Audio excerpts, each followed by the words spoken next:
Deep in the lush, green forests of Canada, there lived a grizzly bear named Joey. By all accounts, Joey was a healthy, peaceful adult grizzly, minding his business and foraging for food in the dense underbrush. But Joey stood out. He had a biological anomaly, either albinism or a related condition called leucism. A genetic mutation severely reduced the production of melanin, the pigment responsible for coloration. Instead of the typical dark brown fur that camouflages a grizzly in the forest, Joey had a striking, snowy white coat. One day in 2021, a group of well-meaning human conservationists spotted him wandering through the trees. They saw a large, entirely white bear and immediately drew the wrong conclusion. They assumed a polar bear had somehow wandered hundreds of miles south, becoming hopelessly stranded far from its natural habitat. Believing the animal was in immediate danger, the team sprang into action. They approached the resting bear, shot him with a tranquilizer dart, and prepared to return him to what they thought was his rightful home. While he was unconscious, Joey was loaded up and airlifted out of his forest. He was transported thousands of miles north and dropped directly onto the ice of the North Pole. Joey was now a forest-dwelling grizzly, 3,000 miles from home, waking up in a landscape of permafrost and sea ice that his biology was never intended to navigate. Joey woke up surrounded by a stark, freezing, and entirely unfamiliar icy wilderness. The lush vegetation he relied on was gone, replaced by blinding white snow and freezing winds. Survival immediately became a desperate struggle. Grizzly bears are not built for the Arctic. Joey had no idea how to hunt seals on the sea ice, and he couldn't fish in the freezing, treacherous waters. Worse, he was completely exposed to hostile native polar bears. These massive apex predators recognized right away that Joey didn't belong, and they relentlessly bullied and chased the much smaller grizzly. Miraculously, Joey survived long enough for a team of Arctic researchers to spot him. They noticed his fur had a yellowish tint, and his physical stature was far too small for an adult polar bear. A quick check confirmed he was, in fact, an albino grizzly.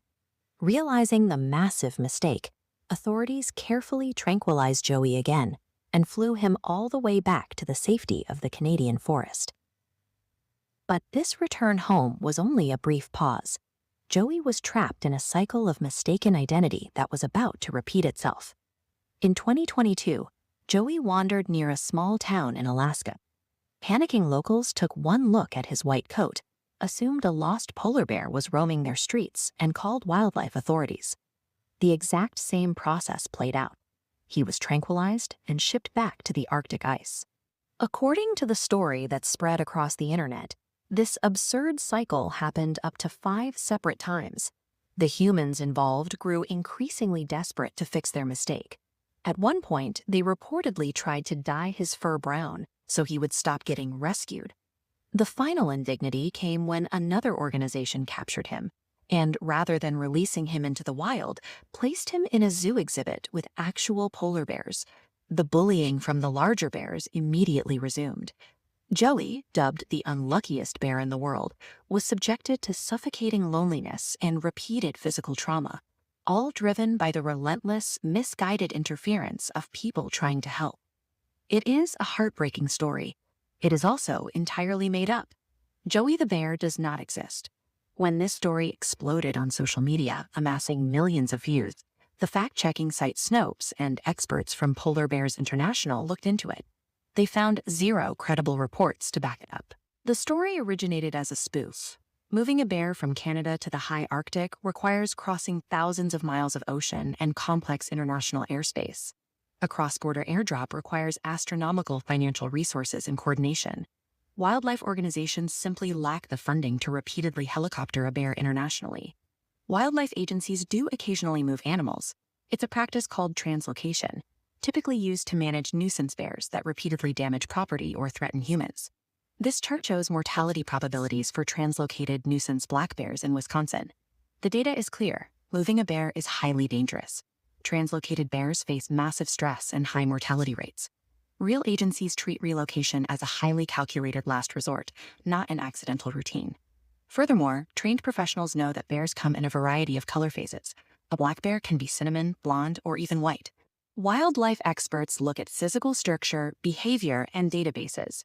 They do not get confused purely by the color of an animal's coat. Genuine wildlife conservation is built on rigorous science and careful resource management. Professionals operate using strict protocols, not by cartoonishly airdropping sedated animals onto ice caps because of a visual mix-up. If the logistics of Joey's story are so obviously impossible, why did millions of people share it, believe it, and mourn for him? The story works because it feels familiar. It reflects a real anxiety that our attempts to manage the natural world, even when we mean well, often end in disaster. It contrasts sharply with the reality of environmental science, which is highly complex, incredibly expensive to execute, and largely unglamorous. Studying mortality rates in translocated populations doesn't trigger an immediate emotional response. A lonely white bear surrounded by ice does. True wildlife conservation requires critical thinking, media literacy, and a commitment to verified facts. Because on the internet, a compelling, sad story that validates our anxieties will always spread faster than the truth.